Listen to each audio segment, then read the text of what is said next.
Bonjour à tous et à toutes. Dans le livre de Job, nous avons cette affirmation extraordinaire. Dieu parle cependant tantôt d'une manière, tantôt d'une autre, et l'on n'y prend point garde. Même Job, le plus grand juste de l'époque, n'y prend point garde.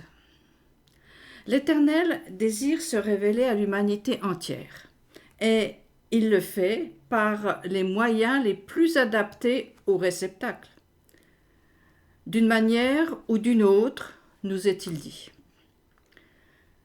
Bien sûr, nous pensons immédiatement, c'est par la Torah, appelée sa parole, qu'il parle. C'est son moyen favori. Dans ce livre, il nous révèle sa personne, sa nature, ses œuvres et sa volonté. Dieu révèle ainsi son dessein à l'égard des êtres humains qui est de devenir ses partenaires dans le parachèvement de sa création.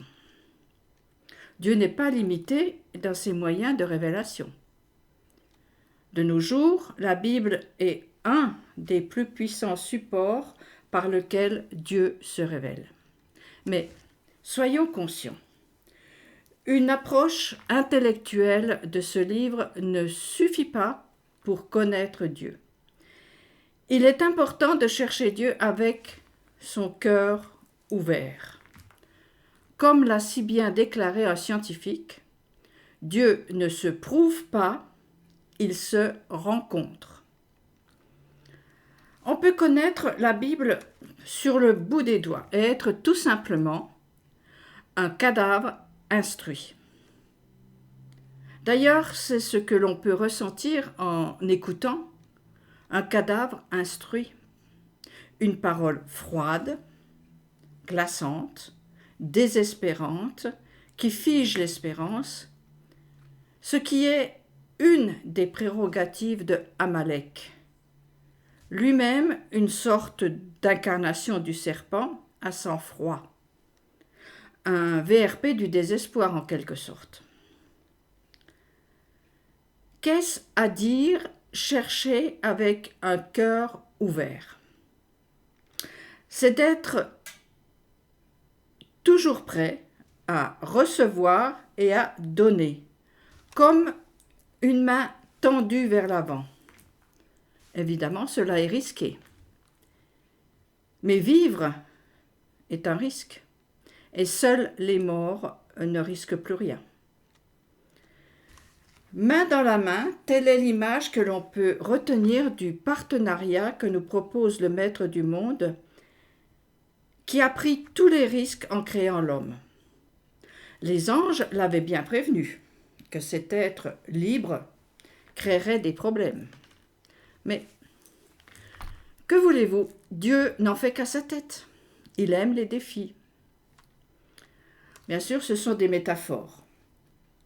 Dieu n'est pas une idole avec des mains ou une tête, mais c'est sa façon d'agir que nous pouvons lire à travers l'histoire de la création et des Hébreux, qui nous fait penser à une main qui agit, qui se tend, attend, prend et donne. Une tête qui décide et même un cœur qui bat pour ses créatures. Quelquefois, c'est une vraie mère poule et d'autres fois un dragon redoutable. Nous ne comprenons pas grand-chose, mais quelque chose nous dit que nous sommes aimés et attendus si nous sommes attentifs, sincères et avons un cœur ouvert. Dieu parle tantôt d'une manière, tantôt d'une autre, et l'on n'y prend point garde. Voilà ce qu'a répondu Éliaou à Job qui se plaignait du silence de Dieu. Dieu est plus grand que l'homme. Et Éliaou d'ajouter « Pourquoi entres-tu en lutte avec lui sous prétexte qu'il ne rend compte d'aucun de ses décrets? À la vérité, Dieu parle une fois, même deux fois, on n'y prend pas attention. En songe, dans des visions nocturnes, lorsqu'un profond sommeil s'empare des hommes, lorsqu'ils dorment sur leur couche. Alors il ouvre l'oreille des mortels et met son sceau sur la correction qu'il leur inflige pour détourner les gens de leurs agissements et protéger les puissants contre l'orgueil. Ainsi, il préserve leur âme de la perdition et empêche leur vie de succomber sous le glaive. Voilà une main tendue qu'il est fort sage de ne pas ignorer. On peut faire économiser bien des souffrances sous le soleil. Cela aussi est le signe d'un cœur ouvert. Écouter ce que disent les nuits, entendre un message dans toutes les circonstances que l'on croise, avoir un cœur d'enfant toujours prêt à découvrir et disposé à apprendre. Les cieux racontent la gloire de Dieu et le firmament proclame l'œuvre de ses mains. Le jour en fait le récit au jour, la nuit en donne connaissance à la nuit. Point de discours, point de parole, leur voix ne se fait pas entendre. Sur toute la terre pourtant s'étend leur harmonie et leurs accents vont jusqu'aux confins du monde, là où Dieu a assigné une demeure au soleil. Tout ceci est grandiose et impose un silence respectueux. Cependant, j'aimerais vous parler de personnages bibliques dont on parle peu, dont on entend très rarement la voix, mais qui ont permis à l'histoire de prendre une autre orientation. Ce sont des femmes. Presque toujours silencieuses, elles agissent, je dirais, par instinct de vie. L'homme, lui, reçoit les lois, et il obéit, sorte de prêtre. Il reçoit l'éthique du vivre ensemble. Dieu m'a dit est une formule que vous ne trouverez pas dans la bouche de Tamar, Timna, Ruth, Rahab, Déborah ou Hannah, sans oublier Myriam. Elles ont agi dans ce qui leur semblait évident pour frayer un chemin à la vie. La femme vaillante, décrite dans les Proverbes, est quelqu'un qui décide ce qui est bien pour la vie et permet ainsi à l'homme de devenir ce qu'il doit devenir. Il est dit, son époux est considéré aux portes quand il siège avec les anciens du pays. Elle s'oppose au « c'est écrit », normal, puisque la plupart du temps, elles sont tenues en dehors de l'étude. Mais cette mise à l'écart est peut-être une chance, celle de ne pas être encombrée par une tête grosse comme une pastèque qui l'empêcherait de se glisser dans les interstices du possible. Un cœur ouvert, c'est leur secret. Certes, toutes ces femmes n'ont pas eu une action positive. Ève en premier, encore que.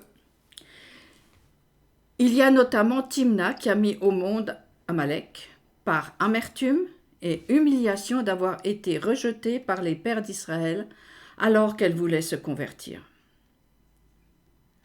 Mais beaucoup d'autres ont littéralement sauvé le peuple d'une disparition certaine. Point de discours, point de parole, leur voix ne se fait pas entendre. Ces mots du psaume qui parlent de la relation entre le ciel et la terre conviennent parfaitement à ces femmes.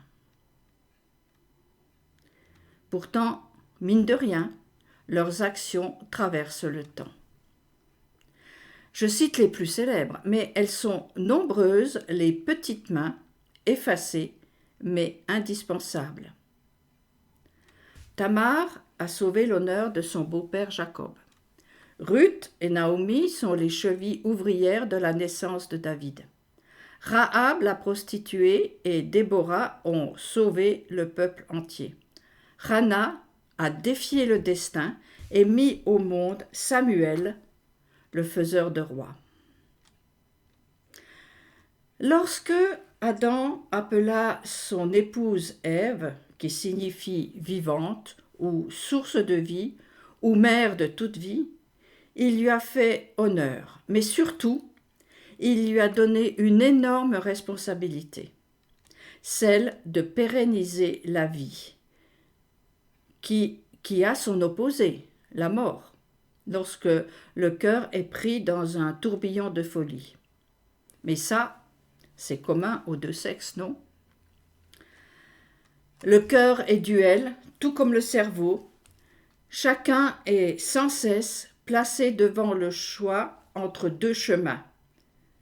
C'est là que se joue le libre arbitre dont les anges sont jaloux. À celui ou celle qui cherche le sens de son existence, la raison de sa venue dans ce monde, ou tout simplement le pourquoi face à des événements agréables ou désagréables, le Créateur répond de 1001 manières, car il est un. Tout existe par lui et tout parle de lui. Éliaou cite les songes comme moyen le moins pris en compte, mais tout devrait nous parler, puisque tout vient de Dieu. Seules les idoles que l'homme se fabrique n'entendent pas, ne voient pas, et ne parlent pas puisqu'elles n'ont ni oreille pour entendre, ni yeux pour voir, ni bouche qui parle, car elles n'ont pas reçu ce souffle divin que l'Adam a reçu et qui le différencie de l'animal le plus perfectionné. Dieu parle même par l'intermédiaire d'illustres inconnus, qui, eux, peuvent ne pas être conscients d'être des porte-parole du maître du monde. Du coup, comme le dit Éliaou, on n'y fait pas attention. L'homme parle à l'image de son Créateur. Il envoie des messages avec sa bouche, ses mains, son cœur. Cela se traduit par des mots, des gestes et des façons d'être. Tout comme les cieux racontent la gloire de Dieu et le firmament proclame l'œuvre de ses mains. Le jour en fait le récit au jour et la nuit en donne connaissance à la nuit.